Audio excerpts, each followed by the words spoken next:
จะเจอฝนตกธรรมชาติสวยงามจะได้ลุยนำตามเส้นทางข้ามแม่น้ำใต้ขัวมาหน้าสาวดอนบรรยากาศดีฝนตกพี่น้องจะเห็นการทำหน้าของสาวโซดสาวดาวสาวดอนและการใต้ขัวสะพานไม้ไผ่บรรยากาศดีพี่น้องเนาะประจนไผ่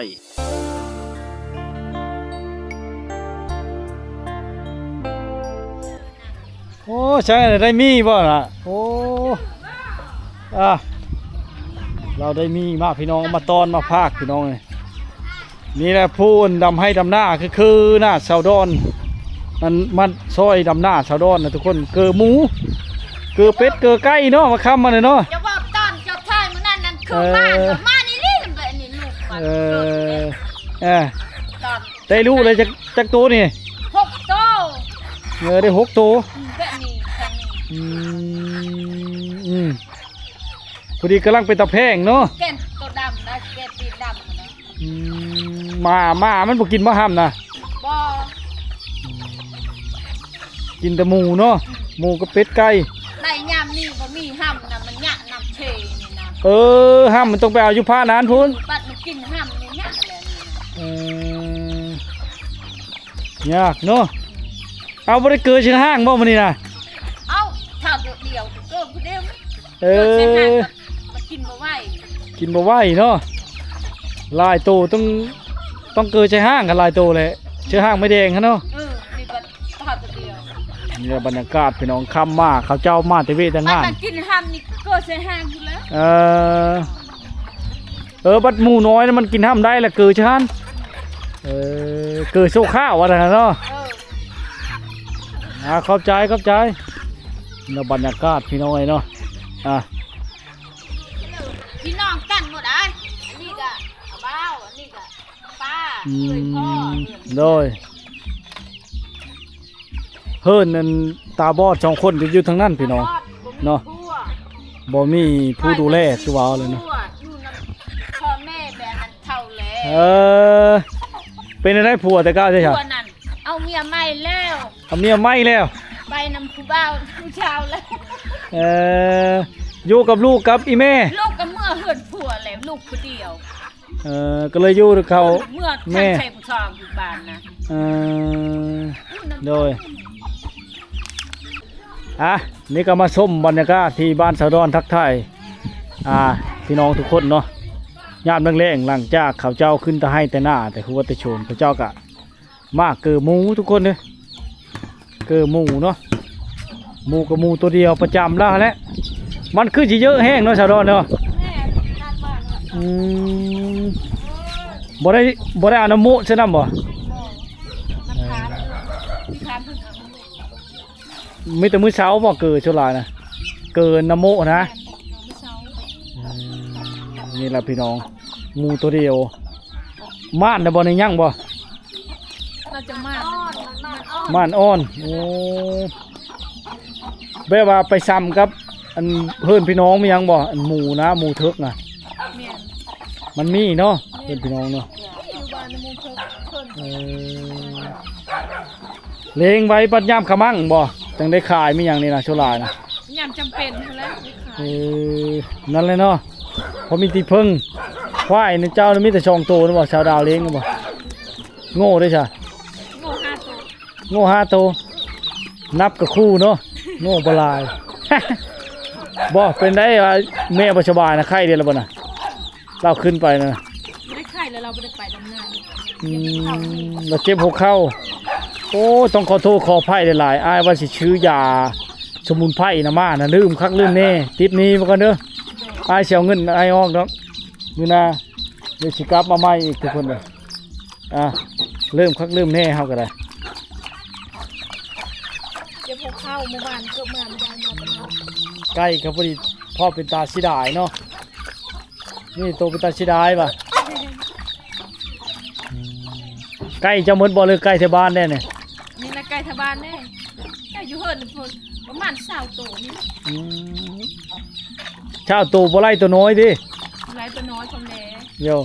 ก็เรียกว่าบ่ไล่ตัวน้อยเฉพาะมันกินนี่ก็บ่ฮอดฉะนั้นนี่ ลายตัวน้อยแหละ ประมาณ10ช่อง13ตัวนึงเนี่ย ไม่ได้ไก่เลย ย่ำหน้านี่เราไปกินย่ำหน้านี่บ่ ตอนพอเป็นนักงานแบบเหยาเขาเลยนะหมด2-3ตัว โอ้เอ็ดเหยานี่มีค่ามีหยังนะค่าไก่หยังน่ะไว้ชูแค่คนกินนั้นพี่น้องกินนะเขาเจ้าจะมาเยี่ยมมาเบิ่งกันบ่ เราไปเจ้ามาแล้วไม่ได้ โอ้ช่วงหนึงเนี่ยเราเป็นนักเนาะช่วงหนึงอะเนาะ คงเลยค่ะเราคิดว่าน่าจะงานดี มีแต่พยายามกินน้ำหมูเชื่อแหล้วกับให้เราพักผ่อนเฮ็ดละให้เราให้นักให้แต่เราคาดเด้อคาดหน้ากะบ่ให้เรานั่นเห็นละกระมังเนาะบ่ได้ลูกเคยเนาะ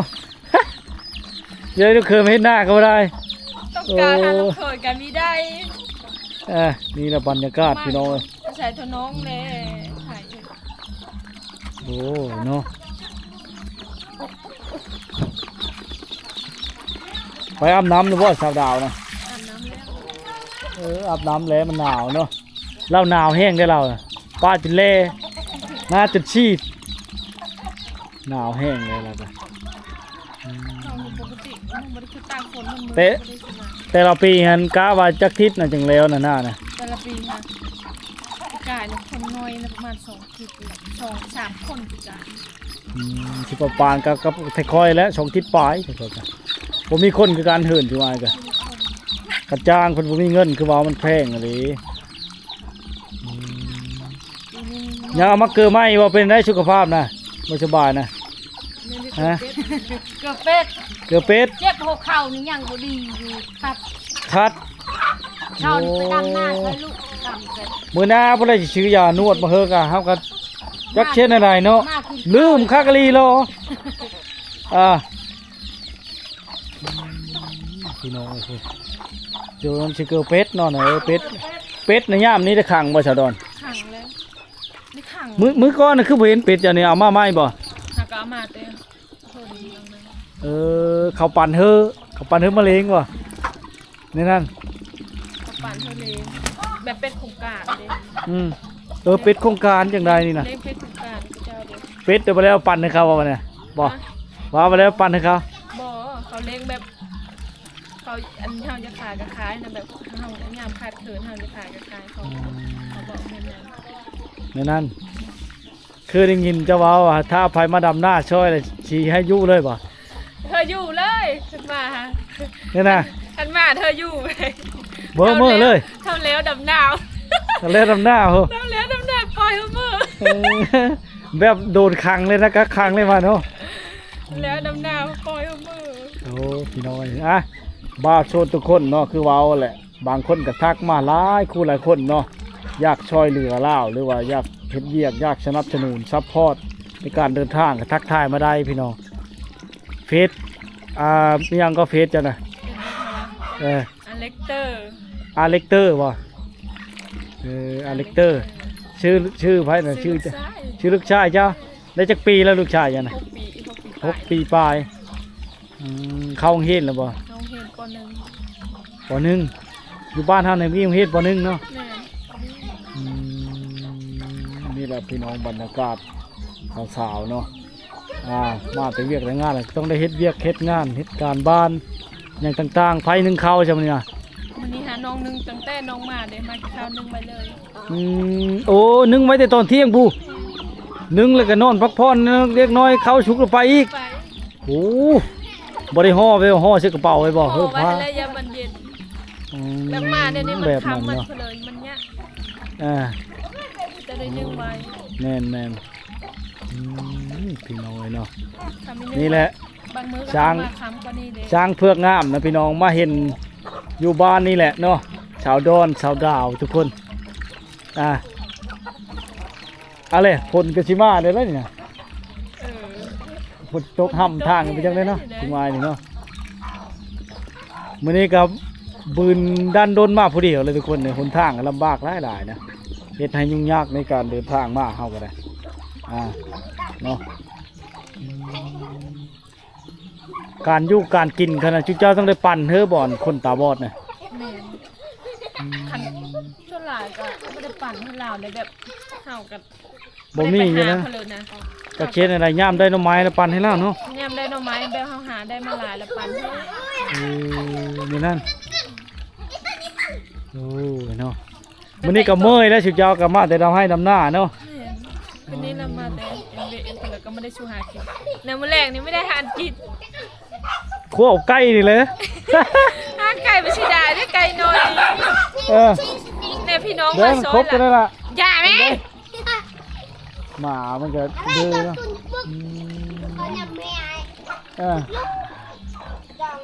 คันบ่ได้ยินจากเว็บชาวบ้านเขาเว้านะบ่ฮู้เด้อสิชนเผ่าเจ้าว่าเป็นชนเผ่าระทึ่งนี่นะเอามาเห็นเจ้ากันจนคิดว่าผู้ไทยอีกพุ่นแหล้ว เป็นจนโลก เป็นได้น้องคองเด็กเราดำหน้าแล้วป่ะเนาะ ฮะ น้องคอง คอง เนา ค่ะดำแล้วดำก่อนน้อง อื สองสาม ดำแล้วไกลจะแล้วแล้วบนหน้าเราไกลป่ะ หน้าเราฝาเสียฝานั้น พาชีพานั้นผู้มือแรกเลยเราข้ามมาบ่ ข้ามมาเลย แต่น้อยนี่เลย แต่เรามาทางนี้นะเราไม่ได้มาทางนี้ เอ้าในนั้น มาทางคูเฮาไต้มาพี่ แม่น เอาเร็วว่าจะได้พบพอแล้วบ่ได้พอแล้วเห็นเนาะทำเลย แต่เก่าเรามาทางนี้จักวันนี้จะมีอันบักเลยดิแต่เก่าไม่มีบักได้ค่ะเขาก็หาลงมื้อนี้ ในนั้นถือว่าโชคดีอยู่ช่วยมานี่เนาะ แม่น แต่ฉันนี่ ที่ว่าโชคดีได้อามาวันนี้นะ พอบักโลด ฉันจนแนวน้อง คันวานบ่ถือช่วงย่ามดำหน้านี่ถือว่าสบายอยู่เนาะมีผู้ย่ามเนาะ อันมีแม่นทรงดำหน้านะคือจะเอาลงไปย่ อืมนั่นนั่นำ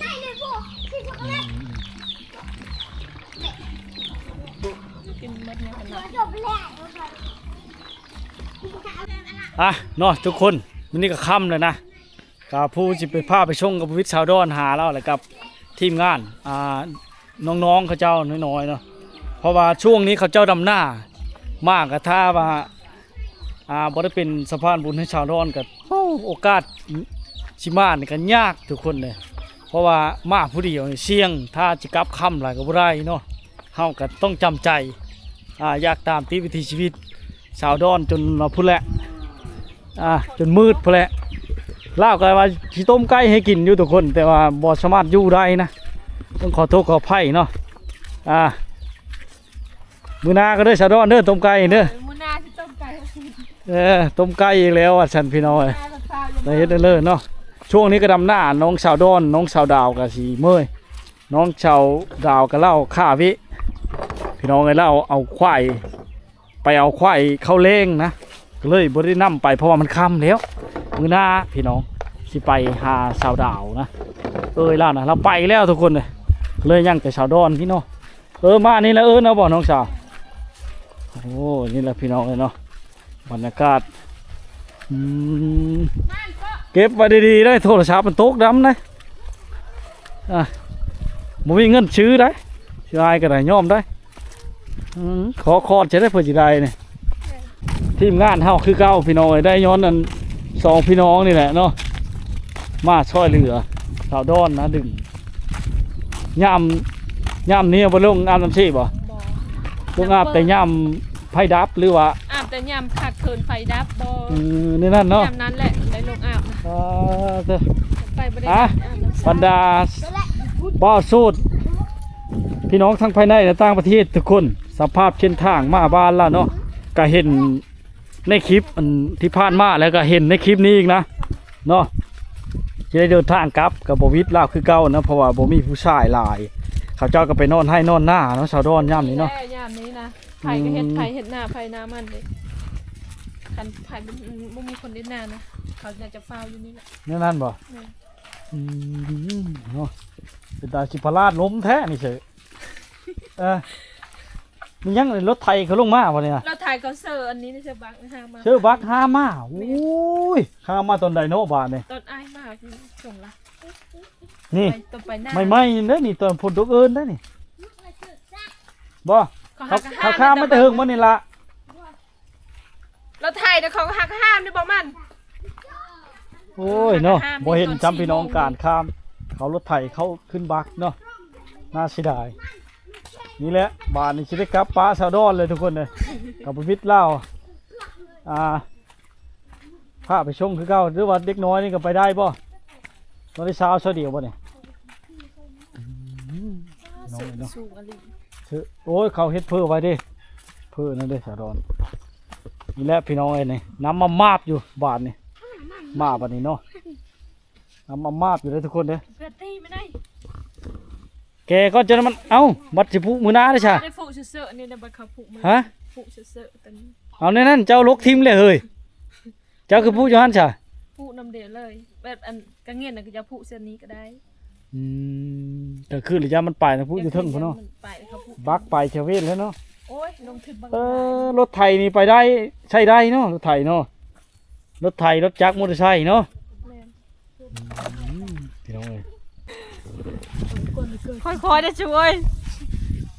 ผู้สาวได้มาชงกับพี่น้องไอ้น้องสาวแล้วมาชงเนาะกับน้องๆเขาเจ้านะนี่แหละพี่น้องบรรยากาศในชนบท